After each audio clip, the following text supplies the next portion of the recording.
Hello guys, chapter number 3 atom and molecules. ये chapter थोड़ा सा बच्चों को डिफ़िकल्ट लगता है, वो इसलिए क्योंकि इसमें थोड़े से न्यूमेरिकल्स भी हैं। बट डोंट वरी, अगर आप लोग कहेंगे तो मैं न्यूमेरिकल्स पे भी एक वीडियो लेकर के आ जाऊँगा। आज हम इस चैप्टर में थ्योरी की बात करेंगे। इस चैप्टर में हमें केवल वही थ्योरी पढ़नी है जो एग्ज़ाम में आ सकती हैं। मैं आपको ये पूरा चैप्टर ना तो पढ़ाऊँगा और ना ही पढ़ने के लिए घर पर सलाह दूंगा। मैं बस आपको वही चीज़ पढ़ाऊंगा जो इसमें से एग्ज़ाम में हमसे पूछी जा सकती है। बाकी सारी चीज़ें मैं इस चैप्टर में से छोड़ता चला जाऊंगा, क्योंकि जो पेपर में आएगा वही हमें पढ़ना चाहिए। और मैं फिर बोल रहा हूँ, न्यूमेरिकल्स अगर आपको इसके चाहिए, बहुत ही आसान तरीके से मैं आपको समझा सकता हूँ, बट उसके लिए प्लीज़ आपको कमेंट में लिखना पड़ेगा कि आपको इस चैप्टर के न्यूमेरिकल्स भी चाहिए, तभी मैं उस पर वीडियो लेकर के आपके पास आऊँगा। चलिए, तो इस चैप्टर को अब हम शुरू करते हैं। तो सबसे पहले हमें इस चैप्टर में पढ़ना है law of conservation of mass. जी हाँ, हमें इतना ही पढ़ना है, इससे आगे हमें नहीं पढ़ना। जहाँ पर मैंने लाइन करी है बस हमें इतना ही पढ़ना है। तो क्या लिखा है law of conservation of mass के बारे में? According to this law, mass can neither be created nor destroyed. सबसे पहले वर्ड मीनिंग की बात कर लेते हैं।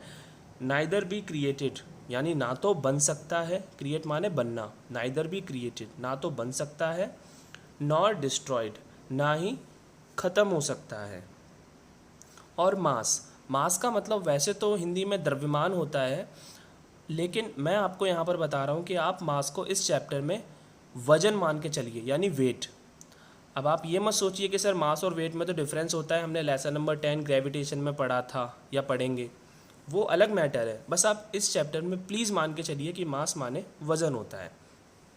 According to this law, mass can neither be created not destroyed, यानी law of conservation of mass. ये जो लॉ है ये कहता है कि मास यानी वजन यानी वेट, किसी भी चीज़ का वेट ना तो बढ़ाया जा सकता है यानी बनाया जा सकता है, और ना ही उसे ख़त्म किया जा सकता है, डिस्ट्रॉय किया जा सकता है। कैसे? चलिए एक एग्जांपल लेते हैं।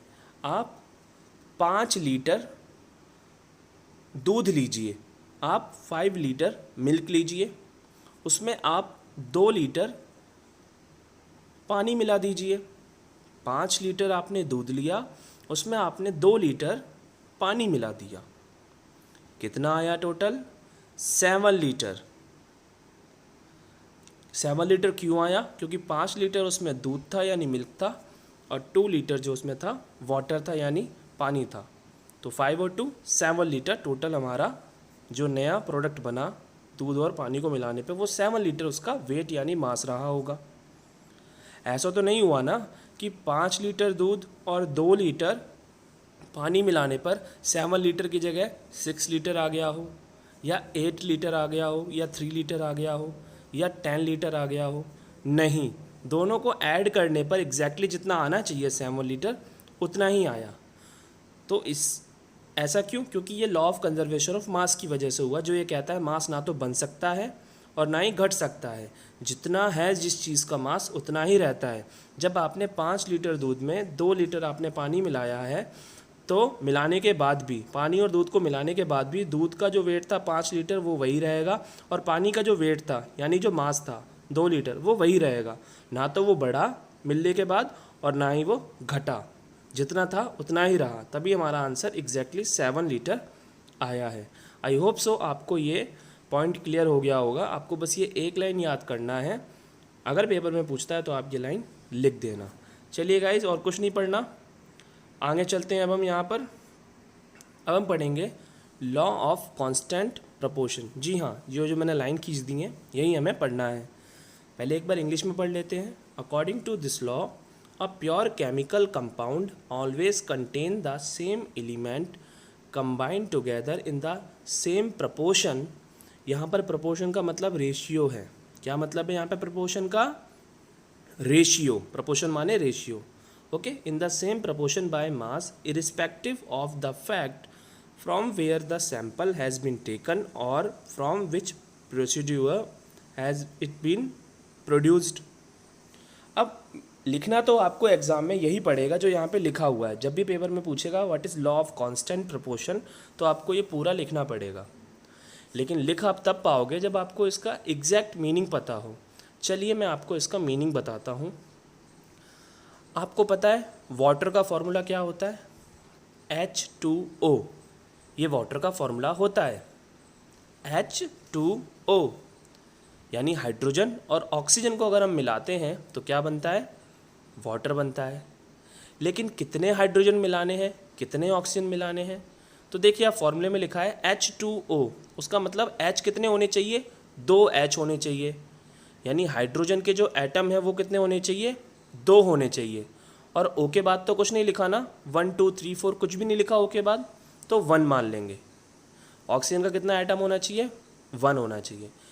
यानी कि जब हाइड्रोजन के 2 एटम और ऑक्सीजन का 1 एटम हम मिक्स करेंगे तो वाटर बन जाएगा। लेकिन अब आप लोग ये भी पूछ सकते हो कि सर हम ज़रूरी है हाइड्रोजन के 2 ही मिक्स करें और ऑक्सीजन का 1 मिक्स करें? सर ऐसा नहीं हो सकता। H3O, हाइड्रोजन के हम 3 मिक्स कर दें और ऑक्सीजन का हम 1 मिक्स कर दें। तो देखिए गाइज, अगर आप हाइड्रोजन के 3 मिक्स कर देंगे और ऑक्सीजन का 1 मिक्स करेंगे तो आपका वाटर नहीं बनेगा, पानी नहीं बनेगा, कुछ और बन जाएगा। लेकिन अगर वाटर बनाना है तो आपको 2:1 का रेशियो लेके चलना पड़ेगा। 2:1 का रेशियो का मतलब 2 हाइड्रोजन के एटम और 1 ऑक्सीजन का एटम। ये रेशियो आपको लेके चलना पड़ेगा, तभी आपका वाटर बनेगा। अब एक एग्जांपल और लेते हैं CO2 का, कार्बन डाइऑक्साइड। कार्बन डाइऑक्साइड जो गैस होती है उसका फॉर्मूला होता है CO2। C के बाद तो कुछ नहीं लिखा तो 1 मान लेंगे, यानी 1 एटम कार्बन का और O2 ऑक्सीजन के 2 एटम। जब हम 1 एटम कार्बन का और 2 एटम ऑक्सीजन के लेते हैं और उन्हें मिक्स करते हैं तो हमारा बन जाता है CO2। अब अगर आपने मान लो CO2 की जगह आपने ले लिया C5O2, तब क्या होगा? यानी कार्बन के 5 एटम और ऑक्सीजन के 2 एटम, 5:2 का रेशियो अगर आपने ले लिया तो क्या होगा? तो यही होगा कि वो कार्बन डाइऑक्साइड नहीं बनेगा। क्योंकि अगर आपको कार्बन डाइऑक्साइड बनाना है तो जो रेशियो है वो सेम होना चाहिए। कार्बन डाइऑक्साइड का रेशियो क्या होता है? CO2, यानी 1 कार्बन और 2 ऑक्सीजन, 1:2 का रेशियो होता है कार्बन डाइऑक्साइड का।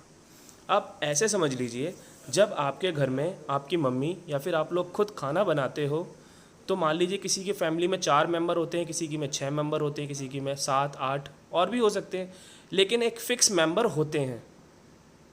अब उसी हिसाब से खाने में नमक डाला जाता है। अब इसका एक्सपीरियंस तो आपकी मम्मी को हो जाता है या फिर आप लोगों को हो जाता है नमक डालते डालते।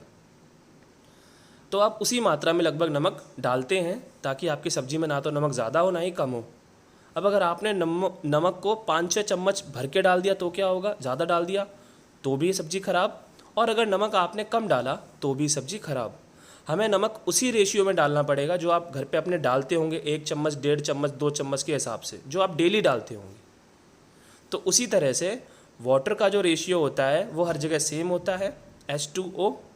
चाहे वो किसी के घर का पानी हो, H2O ही होगा उसका रेशियो, 2 हाइड्रोजन और 1 ऑक्सीजन। और उसी तरीके से CO2, 1 कार्बन और 2 ऑक्सीजन, 1:2 का रेशियो होगा CO2 का। अगर हम ये रेशियो चेंज करते हैं तो वो चीज़ ही चेंज हो जाती है, फिर हमें वो चीज़ नहीं मिलती जो हमें चाहिए। अगर वाटर का रेशियो चेंज कर दोगे, वाटर का रेशियो क्या होता है? 2:1, 2 हाइड्रोजन 1 ऑक्सीजन, तो हमें वाटर नहीं मिलेगा, कुछ और मिल जाएगा। तो यही होता है हमारा लॉ ऑफ कांस्टेंट प्रोपोर्शन, जो ये कहता है कि जो रेशियो होता है, यहाँ पर लिखा है ना प्रोपोर्शन, मैंने आपको बताया था प्रोपोर्शन माने रेशियो। जो रेशियो होता है ये हमेशा सेम रहता है, चेंज नहीं हो सकता है रेशियो। अगर हमें वो चीज़ बनानी है तो जिस रेशियो में हमें उन चीज़ों को मिलाना है, एटम्स को, उसके को, वही रेशियो में हम उनको मिलाना पड़ेगा। अगर हम रेशियो चेंज करते हैं एटम्स का तो हमें वो चीज़ नहीं मिलेगी जो हमें चाहिए। यही होता है लॉ ऑफ कांस्टेंट प्रोपोर्शन। ठीक है guys. Postulates of Dalton atomic theory ये हम पढ़ने वाले हैं। इसमें बहुत सारे पॉइंट्स हैं, हम सारे नहीं पढ़ेंगे, हमें बस यहीं तक के पॉइंट्स को पढ़ना है जहाँ तक मैंने लाइन खींच दी है। पहला पॉइंट पढ़ते हैं, all matter is made up of very टिनी particles called atom. जितने भी मैटर्स होते हैं मैटर माने कोई भी चीज़, चाहे वो लिविंग हो या नॉन लिविंग हो, चाहे पत्थर हो, चाहे गाय हो, चाहे इंसान हो, चाहे आपका कोई चिड़िया हो, चाहे प्लास्टिक का बैग हो, चाहे लकड़ी हो, चाहे पेड़ हो, कोई भी लिविंग और नॉन लिविंग थिंग को हम मैटर बोलते हैं। इस दुनिया में सभी चीज़ मैटर हैं, आप ये मान के चलें, यहाँ तक कि हवा यानी एयर भी एक मैटर है। तो जितने भी मैटर होते हैं ये बहुत ही टिनी का मतलब होता है छोटा, बहुत ही छोटे पार्टिकल्स से मिलके बनते हैं ये सब, और जिन पार्टिकल्स को हम क्या बोलते हैं, एटम। तो एटम बहुत ही टिनी पार्टिकल्स हैं जिनसे मिलकर के मैटर बनता है, ये पहले पॉइंट का मतलब था। दूसरा point, atom are indivisible particles. Indivisible की हिंदी होती है जिसको आगे तोड़ा नहीं जा सकता। जैसे मान लीजिए आपके हाथ में एक ईंट है, आप उस ईंट को ज़मीन पे फेंक के मारोगे तो वो टूट जाएगी ना, यानी वो इंडिविजिबल नहीं है। इंडिविजिबल तो वो चीज़ होती है ना जिसको तोड़ा ही नहीं जा सकता। इतनी छोटी चीज़ जिसको और भी तोड़ा नहीं जा सकता, इतनी छोटी चीज़, तो वो एटम है। तो atoms are indivisible which can not be create, ना तो उनको बनाया जा सकता है और डिस्ट्रॉय, ना ही वो डिस्ट्रॉय हो सकते हैं। ये तो आपको मैंने लॉ ऑफ कंजर्वेशन ऑफ मास में बताया ही था। Third point, atoms of an element have identical mass. Identical का मतलब होता है एक जैसा, आइडेंटिकल का मतलब होता है एक जैसा, और मास माने आपको मैंने बताया कि इस चैप्टर में आप मान के चलिए वेट यानी वजन। तो कोई भी एक एलिमेंट, जैसे मान लीजिए हाइड्रोजन ले लिया, तो हाइड्रोजन के जितने भी एटम्स हैं उन सबका जो मास है यानी वेट है वो आइडेंटिकल होगा, एक जैसा होगा। अगर हाइड्रोजन के एक एटम का मास 1 है तो दूसरे एटम का मास भी 1 ही होगा, तीसरे एटम का मास भी 1 ही होगा। केवल हाइड्रोजन की बात कर रहा हूँ मैं। ऐसी अगर हम बात करते हैं ऑक्सीजन की, तो ऑक्सीजन के एक एटम का मास यानी वेट जितना होगा वही ऑक्सीजन के दूसरे एटम का मास होगा, तीसरे का भी वही मास होगा। यानी ऑक्सीजन की जितने भी एटम्स हैं उनका मास यानी वजन सेम होगा। हाइड्रोजन के एटम्स का मास यानी वजन आपस में सेम होगा। ऐसे ही नाइट्रोजन के एटम्स का मास यानी वजन नाइट्रोजन के अंदर आपस में सेम होगा। ये इस पॉइंट का मतलब है। चौथा point, atoms of different element have different mass and chemical property. अगर हम दो अलग अलग एलिमेंट की बात करते हैं, यानी मैंने एक एलिमेंट लिया हाइड्रोजन और एक एलिमेंट लिया मैंने ऑक्सीजन, इन दोनों के एटम की बात करता हूँ मैं, तो इन दोनों के एटम का जो मास है ना यानी वजन है वो सेम थोड़ी ना हो सकता है भाई। हाइड्रोजन का जो एटम है उसका मास कुछ और होगा, ऑक्सीजन का जो एटम है उसका मास कुछ और होगा, वो सेम थोड़ी ना हो सकता है। हाँ, हाइड्रोजन के जितने भी एटम्स हैं उनका मास सेम हो सकता है और ऑक्सीजन के जितने भी एटम्स हैं उनका मास आपस में सेम हो सकता है, लेकिन हाइड्रोजन का एक एटम और ऑक्सीजन का एक एटम जब हम इन्हें कंपेयर करेंगे तो इनका मास सेम थोड़ी ना होगा आपस में। ठीक है, ये इस पॉइंट का मतलब है। तो हमें केवल 4 पॉइंट यहाँ से पढ़ने हैं। तो अगर एग्जाम में आता है कि पोस्टुलेट्स ऑफ डाल्टन बताइए, या फिर पेपर में आता है what is Dalton atomic theory, तो आप ये 4 पॉइंट्स वहाँ पे लिख देंगे। डाल्टन एक साइंटिस्ट थे जिन्होंने दुनिया को एटम के बारे में एक थ्योरी दी थी जिसे postulates of Dalton atomic theory के नाम से भी जाना जाता है। अब गाइज नीचे से हमें कुछ पढ़ना है नहीं इसमें, क्योंकि मैं आपको वही पढ़ा रहा हूँ जो पेपर में आ रहा है, और थोड़ा भरोसा रखिए मुझे। प्लीज़ मेरे चैनल को सब्सक्राइब जरूर कर दीजिएगा, शेयर कर दीजिएगा और वीडियो को लाइक भी कर दीजिएगा, और कोई दिक्कत हो तो कमेंट भी कर दीजिएगा अगर आपको कोई प्रॉब्लम है तो। आगे चलते हैं। तो आगे अब हम पढ़ेंगे एटॉमिक मास। तो पहले लाइन में क्या लिखा हुआ है, the mass of an atom of an element is called its atomic mass.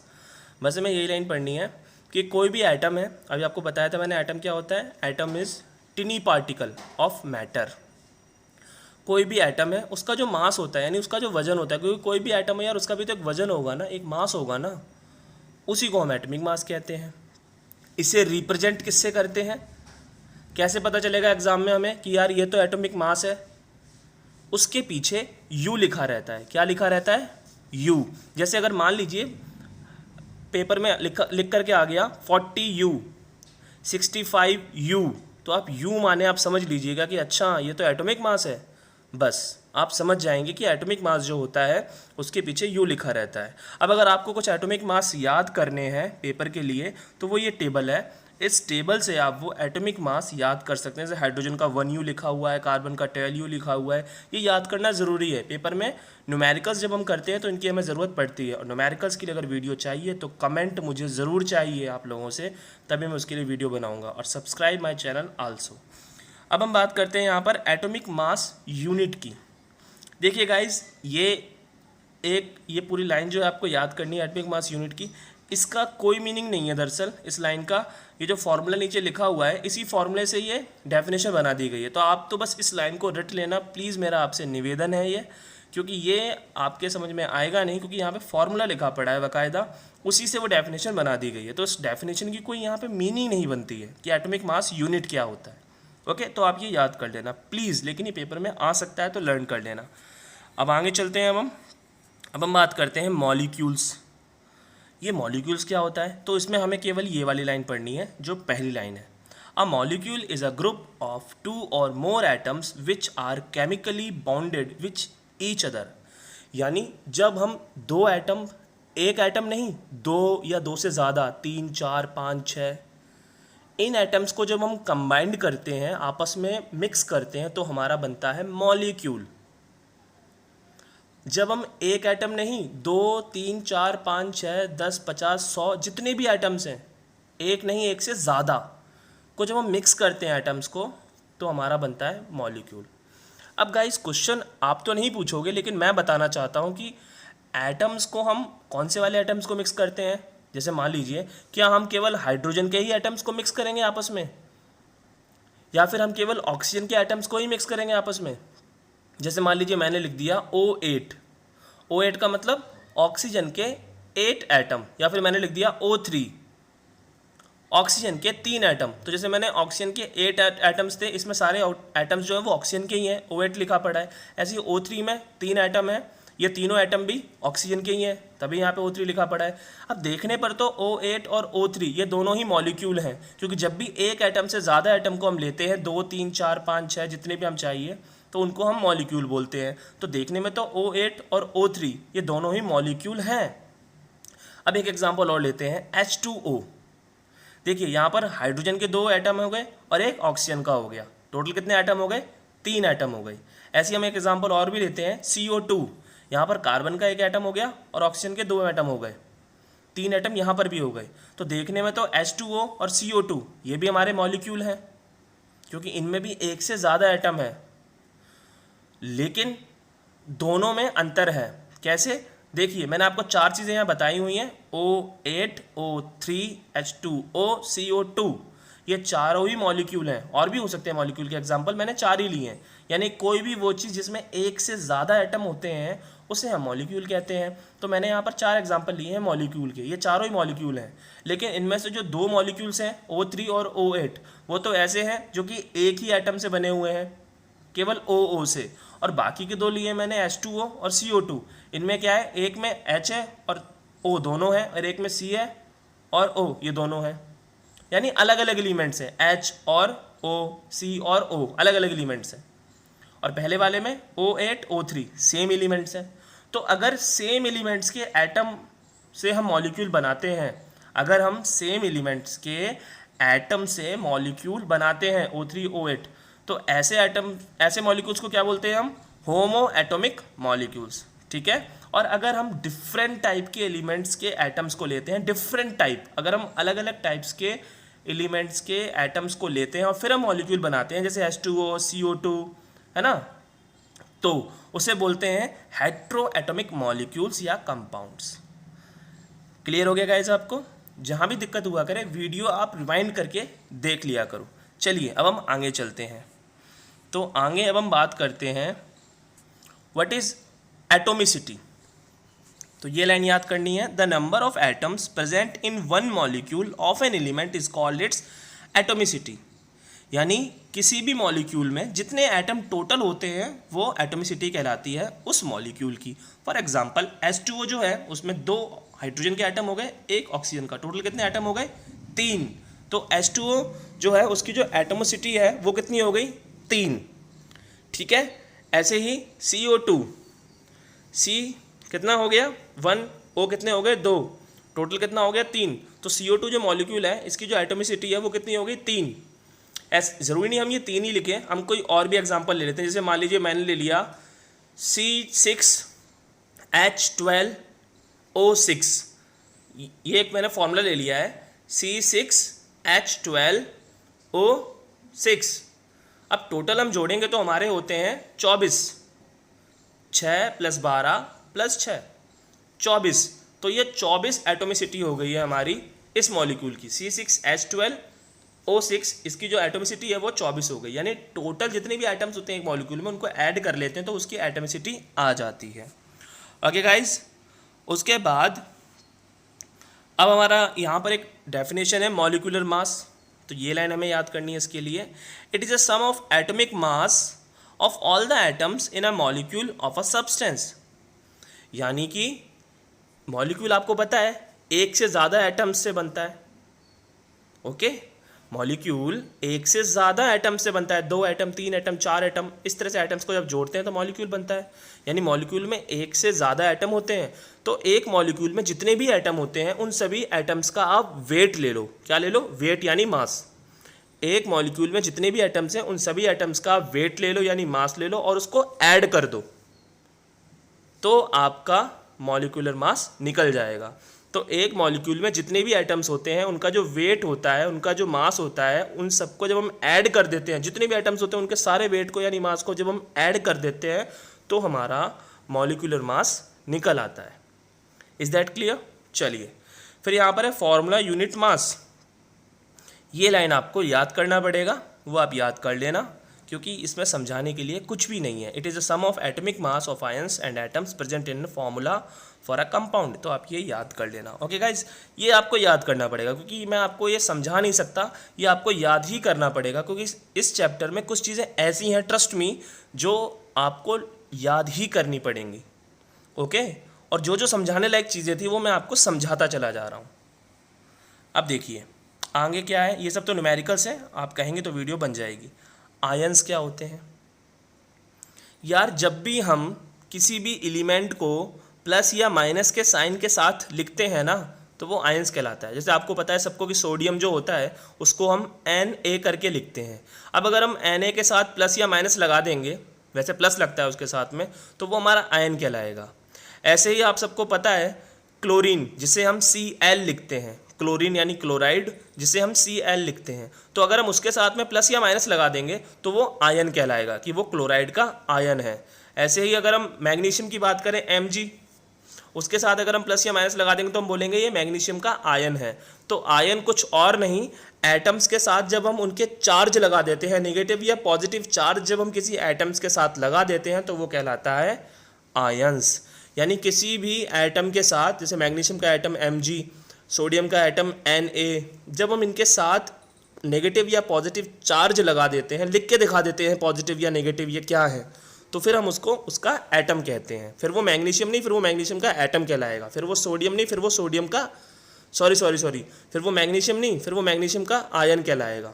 फिर वो सोडियम नहीं, वो सोडियम का आयन कहलाएगा। कब कहलाएगा वो सोडियम का आयन, मैग्नीशियम का आयन? जब हम उनमें पॉजिटिव या नेगेटिव चार्ज लिख करके एग्जाम में दिखा देंगे तो फिर वो आयन कहलाते हैं। ठीक है, तो आयन की डेफिनेशन यही लिखी हुई है, an ion may be defined as an atom और group of atom having positive और नेगेटिव चार्ज। ओके गाइज, चलिए अब आपको यहाँ से देखिए आ गया मोलर मास, और ये इसकी डेफिनेशन लिखी हुई है, the molar mass of a substance is the mass of one molecule of the substance. पर मैं आपको बताना चाहता हूँ, आपने अभी ऊपर पढ़ा था एटॉमिक मास, वीडियो पीछे देख लीजिएगा करके, आपको पता चल जाएगा मैंने कहाँ पढ़ाया था। अभी आपने एटॉमिक मास पढ़ा था। एटॉमिक मास का ही दूसरा नाम मोलर मास होता है। जैसे हम लोग पढ़ते हैं ना हिंदी में पर्यायवाची शब्द, है ना, हवा का वायु, है ना, सूरज का आदित्य, पर्यायवाची शब्द हम लोग पढ़ते हैं ना, कई सारे नाम होते हैं एक चीज़ के। वही मोलर मास का जो है वो एटॉमिक मास का ये पर्यायवाची शब्द है, यानी एटॉमिक मास को हम मोलर मास के नाम से भी जान सकते हैं। ओके, तो डेफिनेशन तो बस आप ये याद कर लेना, लेकिन मैंने आपको इतना समझा दिया कि मोलर मास यानी एटॉमिक मास। क्लियर है?